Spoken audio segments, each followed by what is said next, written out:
comme précoce jàng bi pour consacrer ci sport voilà danger bi ci nekk quoi et tout quoi donc ça c'est élargi dans le domaine de la santé et de l'éducation quoi. C'est important. Ci kanam tuuti dañ ci gën a xuus inchallah rabbi mais en attendant je rappelle pas Hassan on est le 26 novembre 2021 nous retournerons aux années passées on parlera de 2009 de la démission du président de la commission électorale nationale autonome Sénat madame Mamadou Moustapha Touré à la suite d'un différend avec le président Abdoulaye Wade il sera remplacé par le magistrat Doudou Ndir ancien médiateur de la République ci boobule jamono.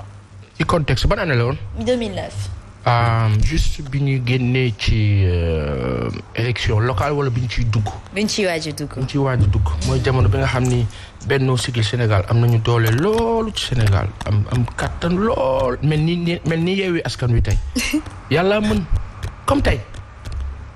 comme ni ñuy waxee tey ne Doudou Ndir suñu kilifa boobu foog mu jóge Sénat bi parce que pare na donc loolu aussi suñu papa boobu nu ngi ko ziar bu baax en passant loolu aussi c'est une réalité mooy la woon rek moo nekkaat yàlla tegaat la mu tegoon certainement on ira à soit dañu kaa remplacer moom tamit wala dañoo xool ñooy def bi si des kilifa boobu nga wax di Touré man de Mori Touré la sant de ah oui Moustapha Touré dañoo xam dëgg. waaw ci jamono mais contexte bi ñu tolloon mooy comme bii nga xam ni que nguur bi fi nekkoon aussi amoon na moom taxawaay bi mu amoon am lu mu bëggoon am nu mu ko bëggee woon am na ñu si àndoon ak moom am na ñu si àndutoon ak moom ñi nga xam ne àndoon nañ moom benn moment gongo ñi àndut ak moom la yàlla xam doy na on revit la même chose et en pire. Comment en pire et pourquoi en pire. da ngaa bëgg a neexal waxtaan. damay yaatal. tey la àjjuma ji. Empire simplement le comment mooy les attitudes et les airs dans le comportement au quotidien de nos autorités actuelles mooy la nga xam ne ñoom da ngeen ko daan xeex ci jamono boobu Benno Siggil Sénégal boobu doon tey Benno Bokk Yaakaar lañ daan xeex ñoom tey dañoo ñëw di ko def ba pare doubler ko wala tripler ko wala quadrupler ko wala quintupler ko. dégg naa la wax bi. dégg naa la bu baax. mooy que ñu ngi ci niveau jogget mu tax nag ñu bëri ñu wax fi mu nekk nii comme nag ñu ngi wax le cas de ki jiite Sénat jamono bi xam nga tey ci jamonoy Abdoulaye Wade bañ ca tolloo président Macky Sall dafa yuuxu kaas ba ñu ne ministre de l'intérieur du organiser élection yi ñu indi sunu baay bi Cheikh Gueye pour satisfaire l'opposition mu jur élection yu bien ki war a gagner ci spectre boobu nag lañ tollaat nii te moom nanguwul def loolu bañ ko waxee ministre de l'intérieur moom président Macky Sall dafa lànk. mais justement aujourd'hui peut-être en diggante 2008 2009 ba 2012 président Macky Sall il était face justement au père de la démocratie sénégalaise mais aujourd'hui est-ce que il est le digne fils de la démocratie sénégalaise question boobu la mooy wundu xelu sénégalais yi ndax président Macky Sall bi ko père Wade di jàngal politique est-ce que moo ñaale na ko ak démocratie bi nga xamante ni moom moo ko gën a initier fii ci Sénégal moo ci gën a fës en tout cas. est-ce que président Abdoulaye Wade moo jàngal Macky Sall. politique moo ko ci yer di man su ma defee fukki at ak yow wala ñaar ba ñetti at ci sama dund moo ko jàngal. daf leen ndànk de. kan moo ko jàngal parce que jàngat bi dafa évoluer. lan moo ci yokk. parce que président Macky Sall tàmbalewul ak PDS. ñu tàmbalee ak Landing Savané agi. c'est vrai. donc fa la mokkale fa la tare. te seen état d'esprit dafa jege trop sunu kilifa bii di Mahmoud Saleh ñoom lay wax ay Trotsky da am benn waay ba doon wax Trotsky ay trotskiste ñoom la. dañu am benn état d'esprit c'est presque des communistes am benn façon bu ñoo xoolee ci seen gis-gis ak seen taxawaay violence bii ñoo gis nii ñu naan waaw gars yi dañoo violent APR dañoo violent ci doxalin président Macky Sall ci comportement ci attitude di defante nekk ku dëgër loolu noonu dafa nekk loo xam ni foofu la déparé boo ñëwee ci Abdoulaye Wade nag moom gis-gisam yaatu na gis nañu ca ba mu koy jaale ca waajuram ba ndeysaan yaayu Macky Sall ba mu fi jógee. président Abdoulaye Wade ba mu koy jaale daf ko wax benn kàddu bu am solo. mooy ba démb rek ñu ngi ma kaa yónneewaat. daka ne baa jiitee del séddoo del am ñoo xam ne même bu dee yow yaa am lépp sax yaay décider ñoo xam ne da ngay wax ak ñoom di am loo xam da ngay jël si ñoom mu nekk kàddu bu am solo ci taxawaay ak doxalin nag lu nu mel amu ci moo tax ma ne ndax moo ko jàng ndax la mu ko waxoon ak la mu ko jàngaloon bu dee daf ko jàngal dafa ko. da ceetaan bu ko ci neex daal di ko doxee te yore ko réew mi waaye askan ngee moom réew mi macha allah te ñoo moom seen baat neex na xari kuñ fi bëgg doo fi toog Aïcha mi ngi noonu 2014 ci la ñuy àddu le président Macky Sall qui reste justement à l'actualité de ce rappel des années précédentes. En 2014 il préside autant pour moi au stade municipal de Fatick la cérémonie officielle de lancement de la première édition de la journée nationale de l'élevage qui se porte très mal en ce moment toujours tout comme l'agriculture. Accordé. ah maa ko wax. wax li mel. loola am. wax ne doxul. waaw doxul dégg sénégalais yi ko wax ñoom éleveurs yi fii la ñu waxoon keroog naan doxut. kon luy dox fi. ndox mi sax doxul man sama papa démb depuis Paris je lui dis bonjour Ibrahima Ba nee na ma moytul ndoxu robinet bi nee na ma couleur saafara la sama papa ko mi ngi Paris bu leen ma jël si jëli leen ko. mu ne couleur ndoxu robinet gii. ndox boobu ak xeet gi muy xeeñ mu ne ma moytu ko bu ko naan bu ko sangoo dafa xeeñ saafara nee na. yaa ngi homme politique bu waxoon loolu am na ko waxoon je sais pas que. parce que li ñuy toog ñu ne ñu robinet yi day tëj suba dafa am tuyau bu ñuy defaraat ba kii am na li ngay wax ni am na ay kilifa yu ñuy tooñ sax ci suuf naan ñu ñu nga say defati de tooñ la dañuy raaye quoi ñu nga say defati dama bëgg a wax benn affaire bu simple. On va pas être aussi subjectif mais juste dire une chose xam nga moo la lan élevage du Sénégal doxul parce que pour que élevage dox dafa laaj jumtukaay yëpp bare wante au-delà dafa laaj dëkk ba naat ci suuf naat mooy lan mooy agriculture bu baax mooy agriculture boo xam ni dëkk bi dafa am meññeef c'est-à-dire loo xam ni day sax léegi ñu jël ko jëfandikoo ko mu bare lool ñu jël am ñuy sédd lu tax ñuy toog di dégg naan éleveurs yi kat seen nag yi dañoo dem lekk dugg ci ay toolu jàmbur lekk fa mais dans un pays normal bu élevage bi di dox correctement agriculture bi bu amee doole loolu du am ka si nekk la nga soxla da nga kaa am te du compliqué. dama wax benn affaire bu simple. moo la ndox dafa bëri Sénégal lu tax ndox mi duñu ko tas mu law ci Sénégal nan ngeen mën a comprendre yi ngeen toog Sénégal ñu naan leen Dagana dañoo am problème mu ndox. te Dagana nekk ci dex gi vallée du fleuve fu mu ne. du leen ma wuyu. amuñu Sénégalais gi gis nga li ñu dal ni moo dal Sénégalais yi. dañoo sonn. da ngeen taay baaxul. da ngeen jot la taxaw la jàkkaarloo la jàmmaarloo la xeex. da nga wax bi def nii nag face waxuma xeex gàddu yadde. xam nga lan moo la xeex.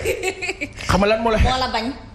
moo la résistance ne lii du dëkk du yoon nañ leen def yoon. bañ a nangu li nga def ni du yoon nañ leen def yoon. bañ a nangu daal di jóg liggéey. Sénégal yëpp jóg liggéey. élevage du jafe-jafe warul nekk jafe-jafe Sénégal parce que lépp luy prédisposition ak potentialité am na fi soxna si. Amanta ci mbas mi gis nañ ni éleveurs yi ñaxtu woon nañ bu baax a baax mais je pense que peut-être aussi war nañ mën a am relève une réactivité vis-à-vis de seen propre problème parce que maa ngi dégg Birahim Touré di ko wax sànq si suba mu ne mbir mi aussi askan gi faw mu jël responsabilité am ndax quand on est face justement à des personnes yoo xamante ni digle la ñu gën a mën ko jëfee sans aucune prétention bien sûr il faut justement prendre ses responsabilités et prendre les devants. Est-ce qu'ils n'étaient pas ils avaient eu une année boo xamante nit ñi génnuñu nit ñi taw na naat na est-ce qu'ils auraient pas pu prendre les devants aussi quelque part. parce que yéemale ren nag mooy loolu parce que tamit est-ce que tamit à travers ça ministre bu ñu dénk wàllum élevage tamit.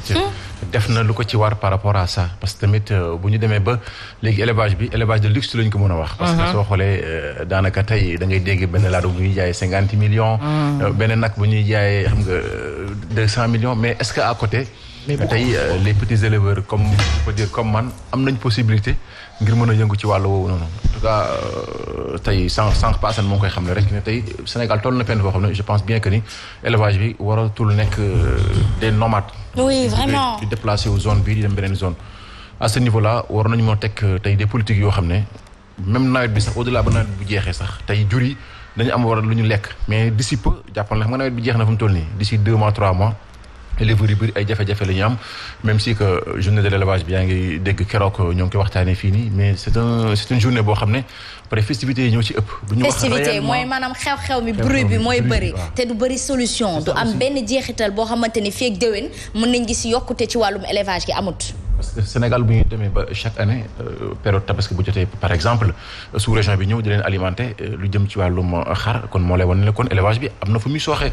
parce que à ce niveau là war nañu mën a travailler de telle sorte que at mu nekk tey Sénégal warul jéggaani lépp lu jëm ci wàllum nag jur ngir am indee ko fii nii que ce soit mu nekk màggal que ce soit mu nekk gàmmu daanaka même circonstance la ñuy nemmeeku parce que Sénégal doon na benn instant éleveurs yi gàmmu màggal ak yeneen fêtes religieuses yëpp munuñ tey alimenter sax màggal gàmmu de même que tey am na tamit beneen phénomène boo xam ne ça fait l'occasion tamit ñu dénoncer ko un peu parce que tamit soo demee au niveau du pont de par exemple CNO bu nekk fii nii au niveau de soo dem Hann Bel-Air parce que xari ndaw yu ñu jaay foofu noonu paasan parce que man est-ce que tamit production bi ñu bëgg a tamit reproduction bi dina am parce que nga gis ay xar yoo xam ne 3 mois 4 mois 2 mois ay mote xar ñoo leen di jaay mais loolu tamit ministère bi war na si mën a jël ay matuwaay xar boo xam ne 2 mois 3 mois lam nampam sax doyagul nga jël ko gàddu ko di ko jaay comme ça nii c'est un phénomène boo xam ne pour man tamit loolu tamit war nañ ko mën a gën a saytuwaat xoolaat.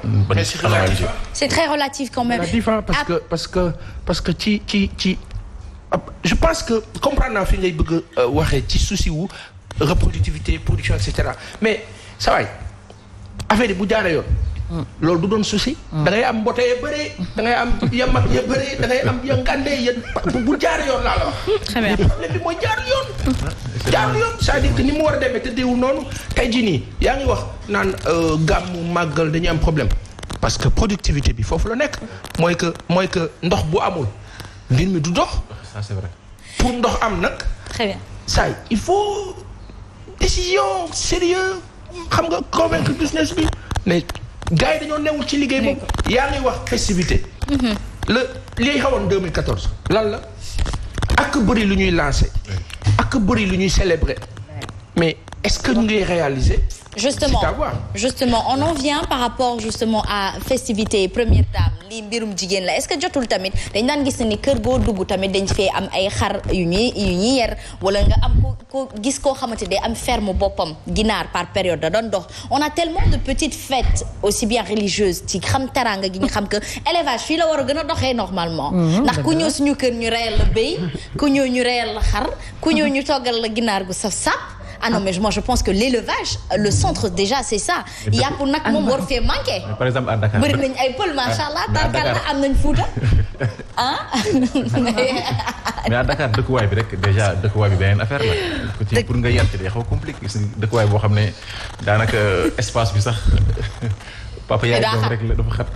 à la limite papa yaay doom sax xajatu fa papa yaay kese ñoo fa xaj bàyyi sa justement donc première dame aujourd'hui est-ce que jotul bu fekkee ni festivité dafa war a am nit ñi sóoraale lool et puis il peut faire de l'élevage c'est ça prendre les devants faire de l'élevage par moment ou par occasion bu ñu xamee ni dañuy dem ci Korité wala dañuy dem ci màggal nañ yer ay ginaar yu bëri ñi doon yer yëpp nañ pose yeneen yer yi ils peuvent s'arranger ils peuvent vraiment s'organiser par rapport justement à ça am na ma bàyyi la nga nuyu sa doyen rek parce que mi ngi ñuy seetaan mais Fabrizio Fabrice Niema am nga